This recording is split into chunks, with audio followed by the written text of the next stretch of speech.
America, Israel, Iran संघर्षामुळे आखाती देशात तणावाचे वातावरण असून सातत्याने होणाऱ्या हल्ल्यामुळे सुरक्षेचा उपाय म्हणून अनेक विमान कंपन्यांनी त्यांची उड्डाणे रद्द केली आहेत. याचा थेट फटका प्रवाशांना बसला असून ही परिस्थिती कधी पूर्ववत होईल याबाबतची अनिश्चितता कायम आहे.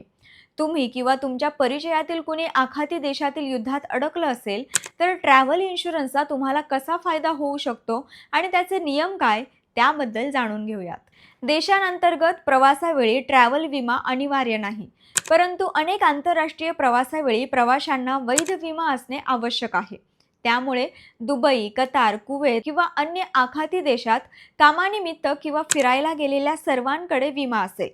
मात्र तुमच्याकडे असलेल्या फक्त ट्रॅव्हल विम्या आधारे तुम्ही दावा करू शकणार की नाही, तर विम्याचा दावा हा मुख्यतः तुमच्या फ्लाईटमध्ये व्यत्यय येण्याचे कारण आणि पॉलिसी कधी खरेदी केली या दोन गोष्टींवर अवलंबून असतो. ईटीच्या एका अहवालात प्रोबस येथील आरोग्य आणि जीवन विम्याच्या प्रमुख सरिता जोशी सांगतात की बहुतेक सामान्य प्रवास विमा पॉलिसीमध्ये दिला जाणारा कव्हरेज हा व्यत्ययाच्या कारणावर अवलंबून असतो.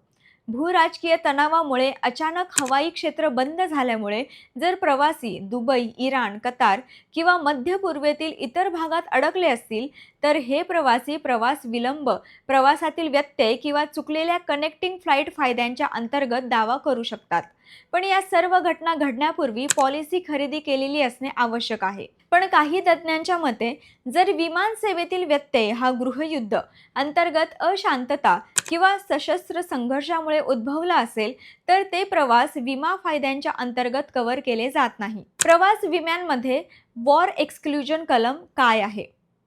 वॉर एक्सक्लुजन कलम हा बहुतेक प्रवास विमा पॉलिसींचा एक सामान्य भाग आहे. युद्ध, अंतर्गत अशांतता, आक्रमण, लष्करी कारवाई किंवा आण्विक घटनेमुळे प्रत्यक्ष किंवा अप्रत्यक्षपणे झालेल्या नुकसानासाठी कव्हरेज दिला जात नाही. जर एखाद्या प्रवाशाचे सक्रिय युद्धामुळे थेट नुकसान झाले असेल तर या परिस्थितीत विमा कंपनी जबाबदार नसते.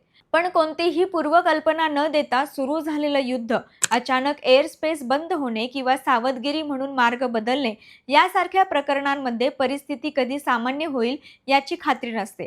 त्यामुळे दावा मंजूर होईल की नाही हे युद्धाशी थेट नुकसान किती संबंधित आहे आणि विमा कंपनी प्रत्यक्ष किंवा अप्रत्यक्ष परिणामांचे कसे अर्थ लावते यावर अवलंबून असते, असे जोशी सांगतात. ट्रॅव्हल इन्शुरन्स असणे हे खूप महत्त्वाचे आहे, पण इन्शुरन्सचा दावा करण्यासाठी नियम व अटी पूर्ण असतील तरच दावा मिळू शकतो, हेही तितकंच खरं.